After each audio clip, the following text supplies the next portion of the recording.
Hey everyone. So I've had my Steam Deck for about 3 months now, and I've been trying to use it as much as I can to produce this video for you. And I think I'm finally ready to go through how I feel about the Steam Deck, the capabilities of it, and if people really should get one.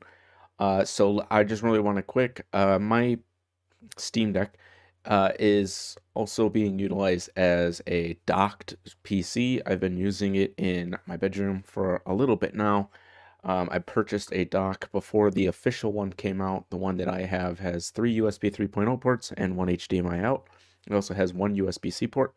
I am currently using a custom Red Dragon keyboard with the 2.4 gigahertz wireless receiver and a um, rival series Arrow clone by Bengu or whatever, also using a 2.4 gigahertz radio as my keyboard and mouse.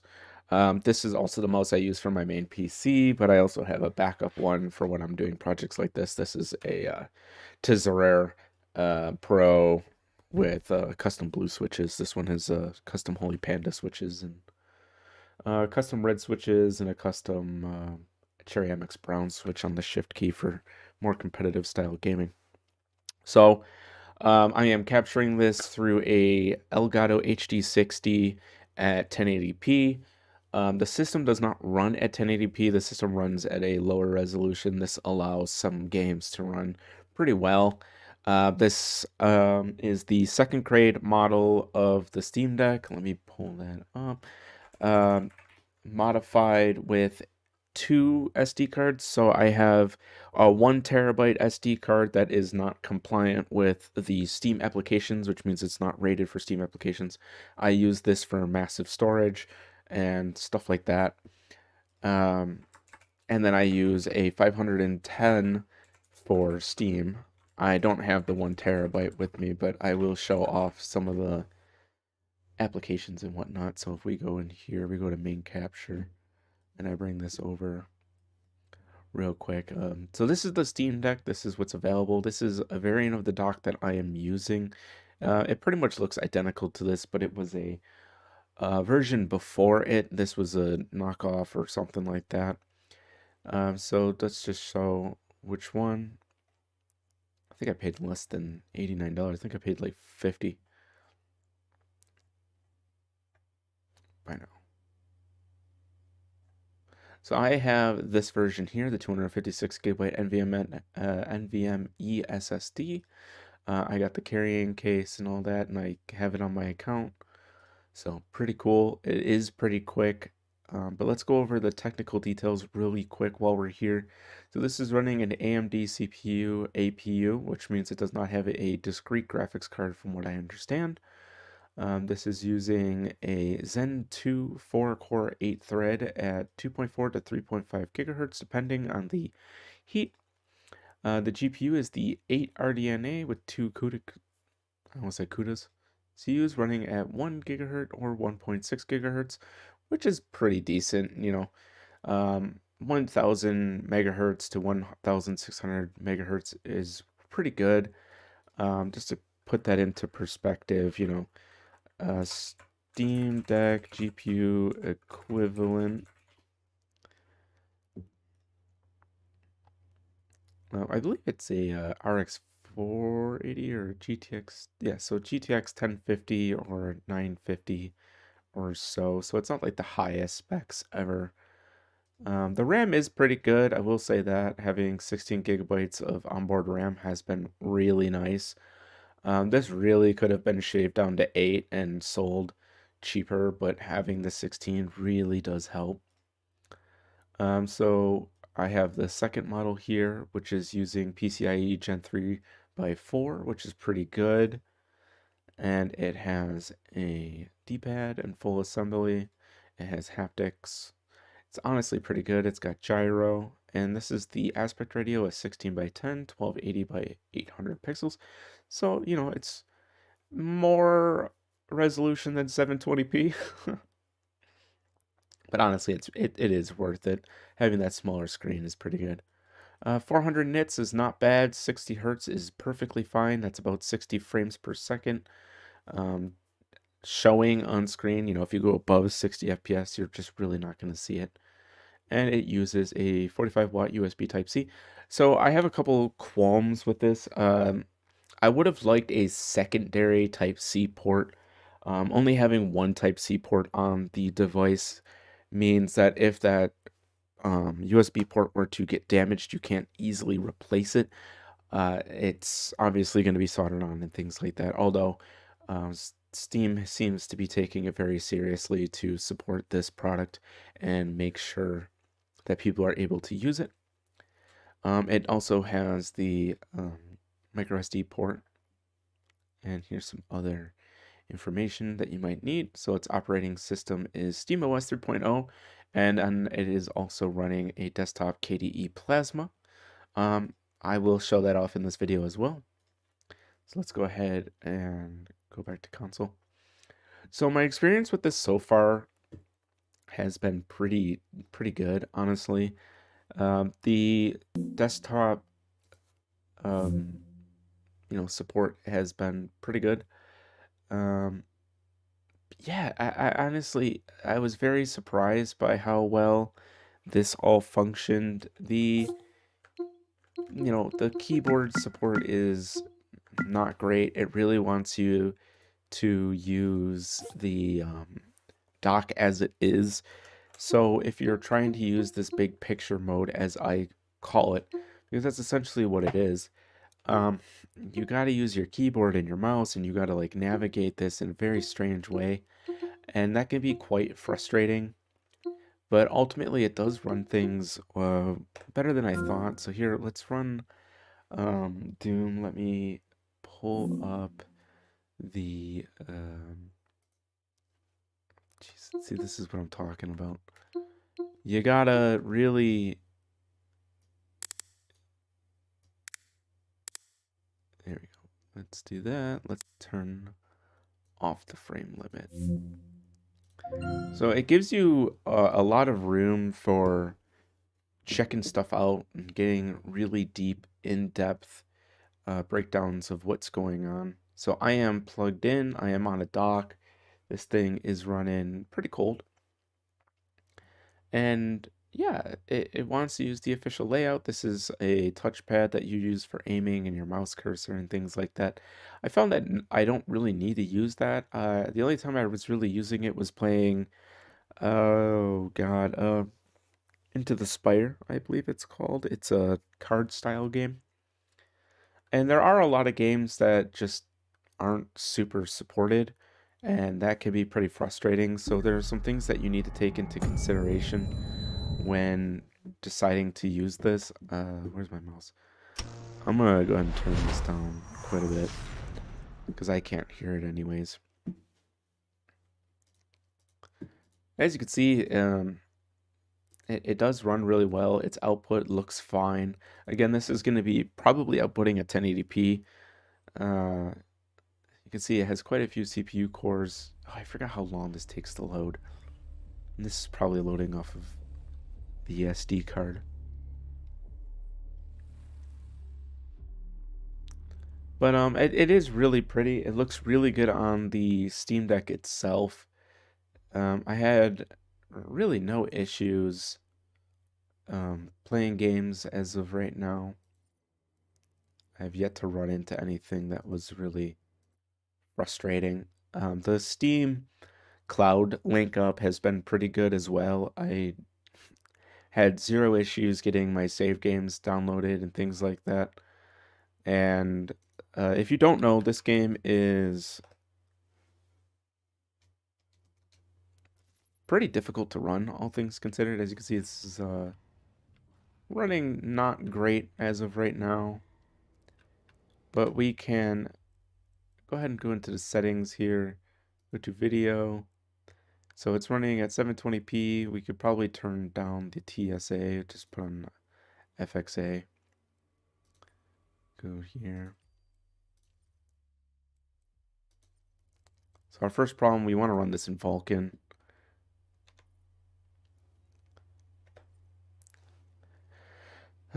But there has been situations where it's like you gotta know what you're doing in order to use the Steam Deck efficiently. Like games don't know what to do with the APU. Games don't know what to do when trying to run specific titles, and you kind of got to go in and adjust things to get them to run correctly. Linus Tech Tips and other people have discussed this as well. Um, and in many situations, I've found that just running remote play has been more beneficial. But I've really been trying to stay away from remote play and playing games directly off of the system, which is the reason why I upgraded my RAM, or not my RAM, my storage, so I have more games available to me when I'm out and about, and I bring this to the cabin and things like that, which I haven't been able to do, so I've just been playing in bed. But the playtime on it has been about an hour and a half running at maximum tilt.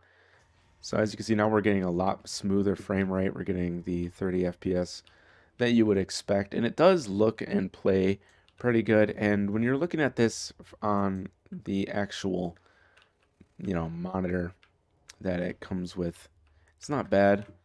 The input has some ghosting, which is pretty annoying.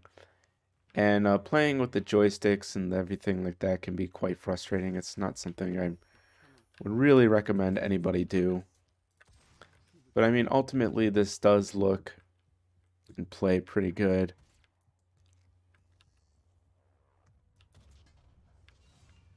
And you can see my frame rate really isn't struggling here. It's just sitting at 30 FPS.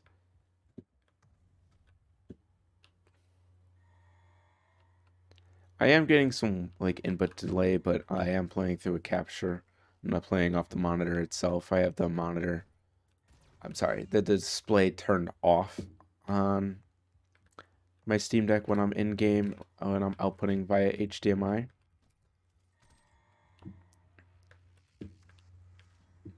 I kind of like playing on my lap like this. This is pretty cool. But yeah, you can see like the resolution and everything's fine. This is about what you should expect, but the fact that you're able to play full-on titles is really the super crazy, super crazy part of this whole situation.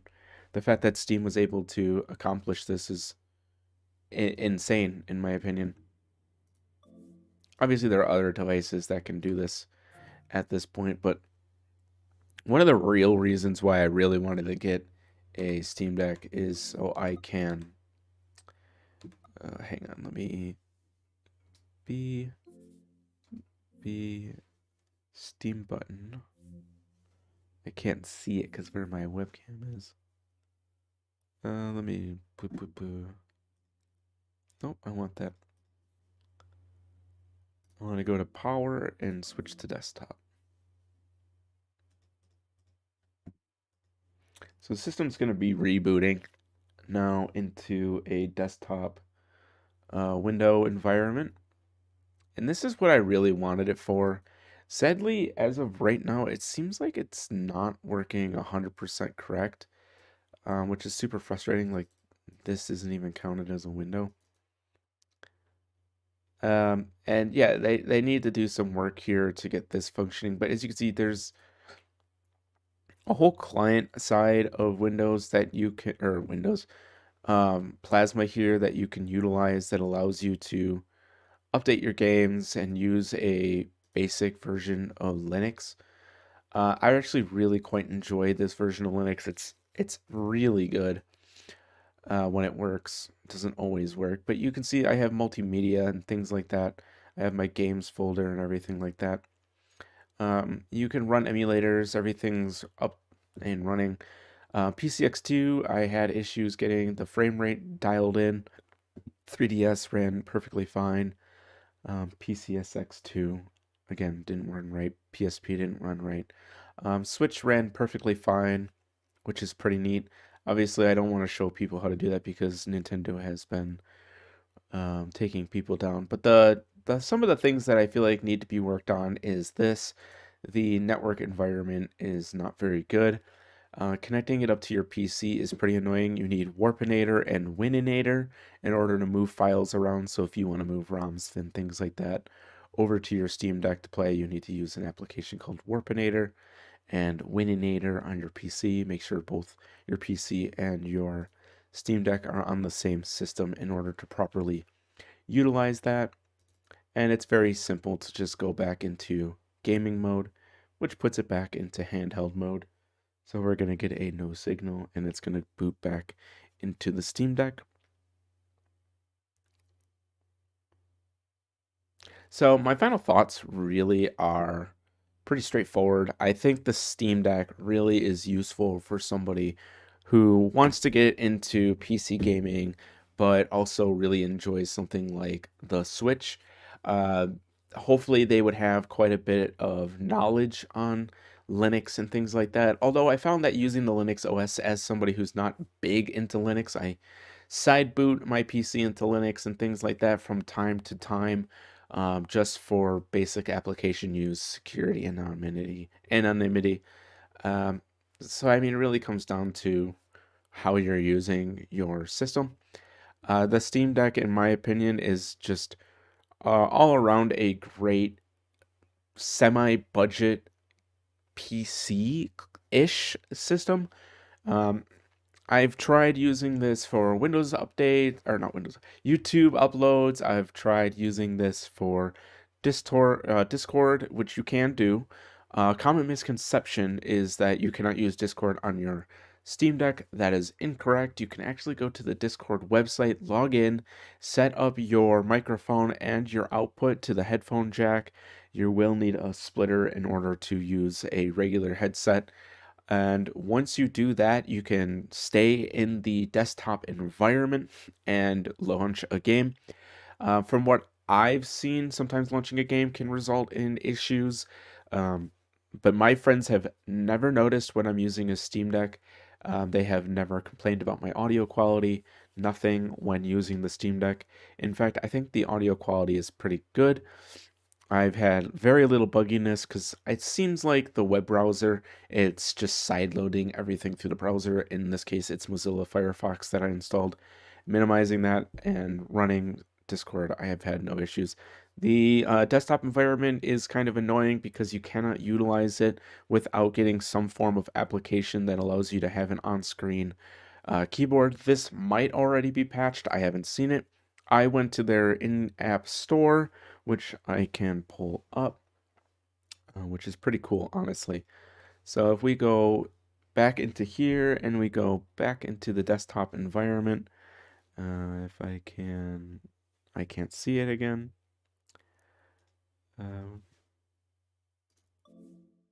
So we're gonna go, oh, I have to put in my code, hang on. Yeah, it's pretty locked down, honestly. And I think that's really good, is having the system locked down. So we're gonna go to power, switch to desktop client again. And this might pull up the desktop client differently. Yep, it did. So this time it pulled it up correctly, and this is something that I'm talking about.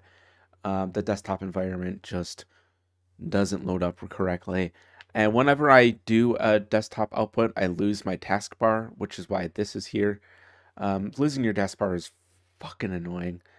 These are all things that I think need to be fixed immediately, especially when you're doing a cloned environment, because cloning reduces your GPU and CPU load because it just sends the signal to two locations. No big deal. Anyways, yeah, I had to get this from the store. I go to Discover here, and this is their, I guess you could say the Plasma store, but it's pretty much the Linux store, essentially. If you think of like, let's see, Google Play Store. You can just go through here. You can search up programs that you want. So if I want Krita, I can go ahead and click on Krita. I use Krita on Windows to make thumbnails from time to time. So installing this will allow me to then make stuff here. And you have Dolphin, which is your task or your manager here. So on Windows 10 or 11, you'll know that if you right click, you can open the File Explorer. This is essentially the same thing. So this is the file explorer for your desktop environment, which works very similarly to Windows 11. I found translating this to be very easy. You can see a lot of people are torrenting and things like that. So here we have Krita. We can go ahead and launch that. And there it is. And if you don't know, the Steam Deck also has a touchscreen. So if I really wanted to, I can palm this and get a pen and use Krita for very accurate drawing and things like that. So that's super cool. It's probably not going to launch because oh, it is going to launch. So if you have like a draw pad or something like that, now you have a Steam Deck, you can also um, use Krita for that. So I can come over here and I can use my finger and I can draw stuff, which is pretty cool. So now I have a Steam Deck drawing pad. So if I wanted to use Krita, I can do that now in Linux, which is pretty cool. But I need to make a desktop. So all applications. And then if we go in here, we need to type in Krita. This is where, things are a little annoying. The desktop environment's buggy. It's imperfect. This is pretty much the big hard no-no in my opinion. This is really where I think the Steam Deck fell flat on its face. When it works great. If I specifically really wanted to get into like 3DS and things like that. So that way I have a touch screen over here. So when I play something like The World Ends With You, before I play Neo The World Ends With You, um, I wanted to have an environment where I can tap like I would on a 3DS, and it's imperfect. I haven't tried out any styluses or anything like that. I'm sure people who are more technical can really make really good videos on this and how to do it super appropriately and things like that. But all things considered, I'm really impressed with this whole entire situation. I think it's great that this is an opportunity for people who want to get into this mobile PC space to have it right there and available to them. So, yeah, this has just been a real quick breakdown of what I thought of the Steam Deck. I think if this is something that you're kind of iffy on, I would say pull the trigger. Um, Definitely go for the second option. That way you are getting the extra 256 gigabytes of space because this thing fills up super fast. Something very important to note is not every single game is going to run. Not every single game is going to run great. They are working on things like Proton and Wine in order to get Windows only games to work on it and run at 30 FPS, 60 FPS, run at decent frames per second. And that is super important because the Steam Deck only currently runs Linux games and some Windows games, from what I understand. They have like a whole verified list, which I can already tell you is imperfect. I downloaded Fable Anniversary, attempted to play it, and it did not work right. So if I go in here and I type in Fable, I can show you in library. Yeah. And as you know, I did a playthrough of this game recently. I wanted to check it out on the Steam Deck, and it ran like ass. And I don't know if it's because the APU is a different variant of the commercial one. Obviously, this is probably a balled onto motherboard CPU, so those are things that you have to take into consideration. This is not something that you can just pop off and replace and put a new one on. Not going to happen. There are some pretty cool mods that I've seen people do, making little brackets that have a PC fan that runs off of USB, so that way they can attach it to their dock and it pulls air from the normal fan location in the back of the Steam Deck. But yeah, this has just been my quick run through of the Steam Deck. I wanted to give more information on it. I think this is a very special um, product. Where is this? There it is. I think this is a very special product that a lot of people should be taking consideration of.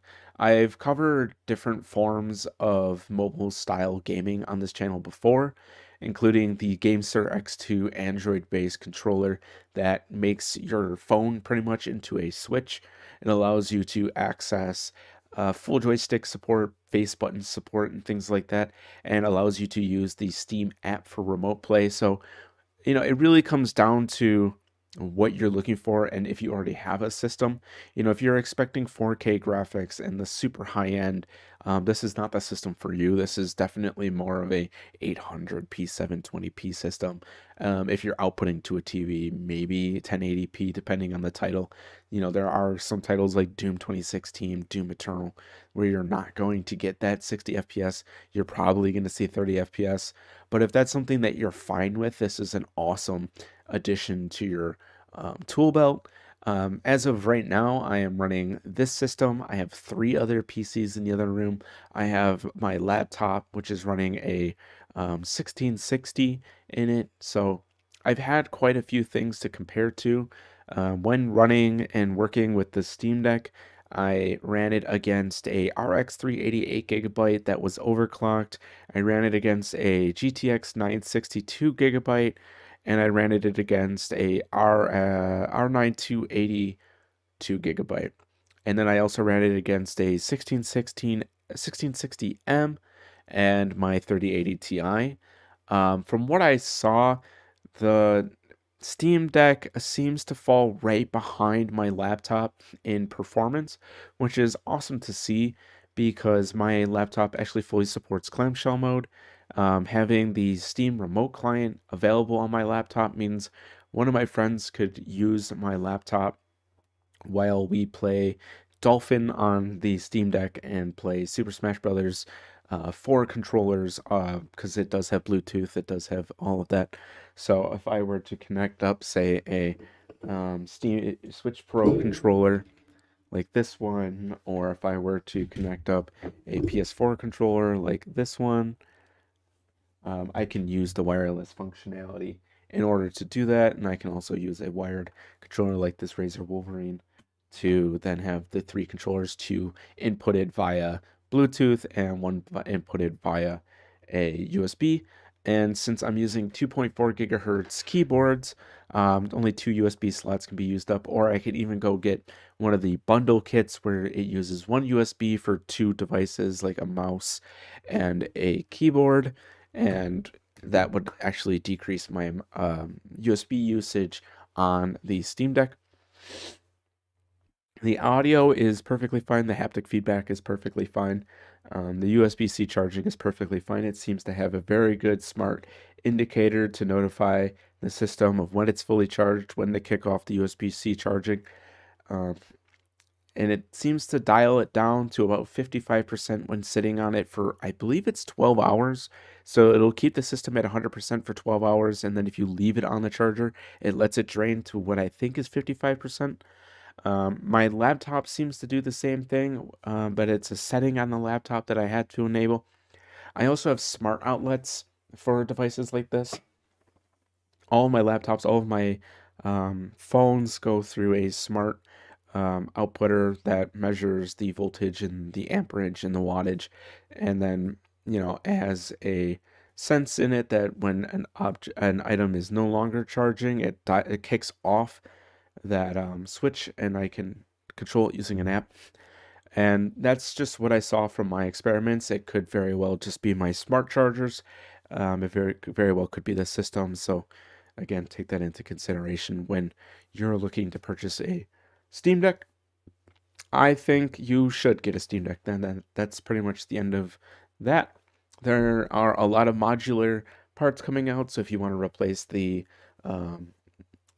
built-in joysticks, you can do that. Yeah, very fun device, very nerdy, but even if you're just a casual user, I think Linux Plasma that was used as the desktop environment is super easy to use. I think the dock is super convenient, and you can get different ones that are cheaper. You don't have to get the Steam made one, but if you're more comfortable getting the Steam-made one, get the Steam-made one. It's probably outsourced anyways. Um, Very easy to repair.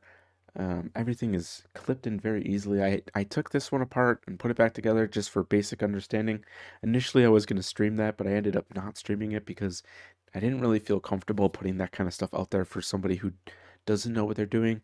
And me doing something blind isn't the greatest way for me to advertise this product. The software to me is what was important.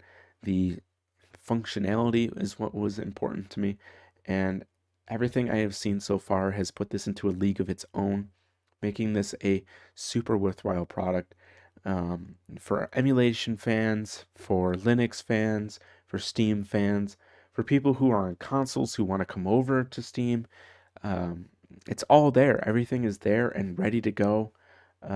There's ways to put your different emulators into Steam. If you already have a decent laptop, a decent desktop, the remote play functionality is awesome.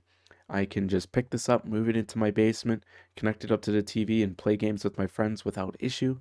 Um, I've had 2 people over. We played Mario Kart Double Dash on it perfectly fine. No issues. Ran great with a PS3 controller and a PS4 controller hooked up to it. I love it. This has been an incredible addition to my collection, honestly, and I'm very excited to have it. I've collected so many things. I'm going to go into a tangent here. I talk about how I have 3 PS3s. I have a K model. I have a Generation 1 and a Generation 2 model. My Generation 1 model is my FileZilla soft modded, and my other 2 are collectibles.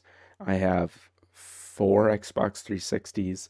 I have the E model. I have a Slim model. I have the Master Chief model and an Elite model. I have the Fat PS2 that has the Japanese hard drive adapter. It's got FreeMic boot on it. I have an Xbox original that has the Rocky soft mod. It has a 500 gigabyte IDE hard drive mod. It has FileZilla support. My PS2 has FileZilla support. My PS3 has FileZilla support. Um, the Steam Deck has FileZilla support. I've got a modified 3DS new. I've got a modified 3DS. Like, there are so many products available to us for awesome modifications, awesome unlocking, awesome custom firmware. But, with legality, if you take that into consideration, the legality of modifying consoles is this like odd gray zone with so many people. People just don't seem to understand that if I own a product, that's my right to do whatever I want with it. It is mine. Once it is out of the beholder's hand, which would be like, let's say Sony, um, I don't care what they think anymore. I own it. If I want to modify it and do what I want with it, it's my right. The only issue I have and take issue with is obviously piracy, and modding on servers and hacking on servers. That's not cool. You shouldn't do those things. It's dumb, and I don't approve of that kind of stuff. But with the Steam Deck, it's already fully opened up. You can do whatever you want with it. And that is the greatest selling point, is this company who has handed us the rule book of opening up this device, doing what we want with this device, changing out the joysticks to the ones that you want, giving us all of the options, including a full Linux operation right built into it. I mean, PS3 promised that way back in the day, and then they were like, maybe not. I mean, them saying no to having us run Linux was the worst mistake they could have made.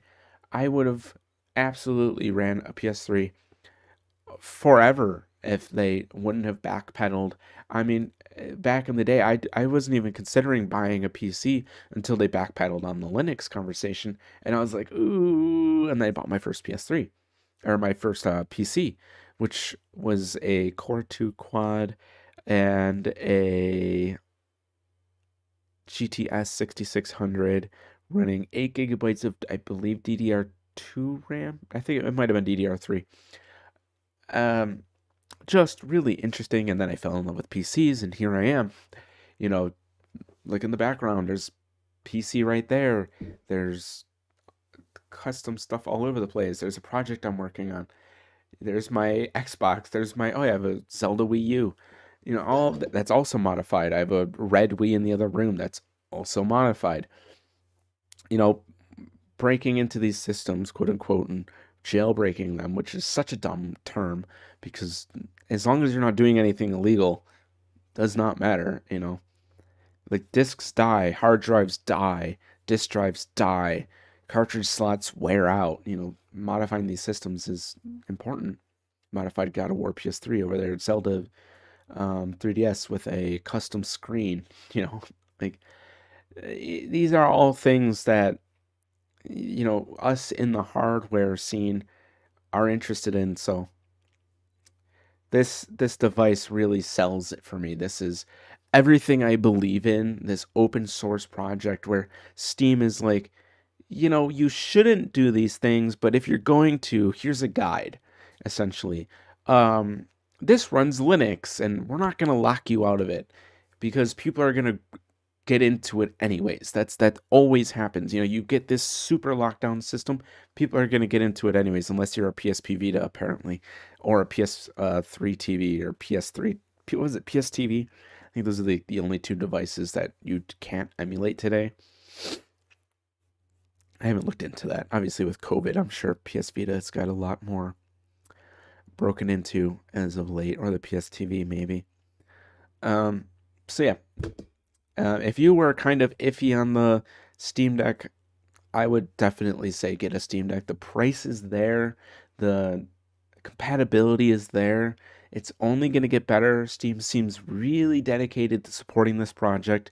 It looks like there's potentiality for the community to come together and get Wine running on it extremely well, get Proton running on it extremely well, opening up the library to really big numbers. I mean, at the worst, you're going to have to do custom controller inputs, but even Steam is working on that where if other people figure it out, you can just download it and it'll just work. Super awesome, makes it super convenient. Um, you know, if you have a teenager who's like, I got a Switch, and you're like, what do I get them? I don't want them to have a laptop. I don't want them to have a desktop. Steam Deck seems to be the best option because they can have all of it, you know. They could dock it up to their TV. They can play their games on it. They can talk to their friends. They can join a different style of community.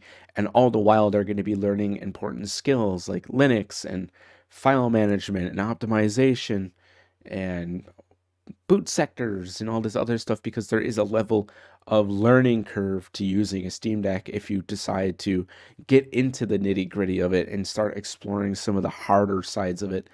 And I am very happy to say I've learned quite a bit about Linux. I've learned quite a bit about using this operating system, and I'm very happy to see a product like this on the market. So hopefully I've explained myself well enough. This has been very rant heavy. But yeah, get yourself a Steam Deck if you are considering it. If you're on the fence, go get one. And as always, thank you for so much for watching. I don't know why I did the Wendigoon, but if you enjoyed this video, please hit the subscribe button. I want to do more stuff like this. We are creeping up on that 1,000 subscriber threshold. I can't believe it's been 11 years I've been making content. That's insane to me. But yeah, we're creeping up on it, and once we hit 1,000 subscribers, then we have to shoot for the 4,000 viewer hours mark, and then I will make money off of YouTube, which will then support me into doing more projects, getting more hardware, and doing really fun things with them, and really expanding my scope of knowledge. I recently purchased a tin of Altoids. Can you hear that?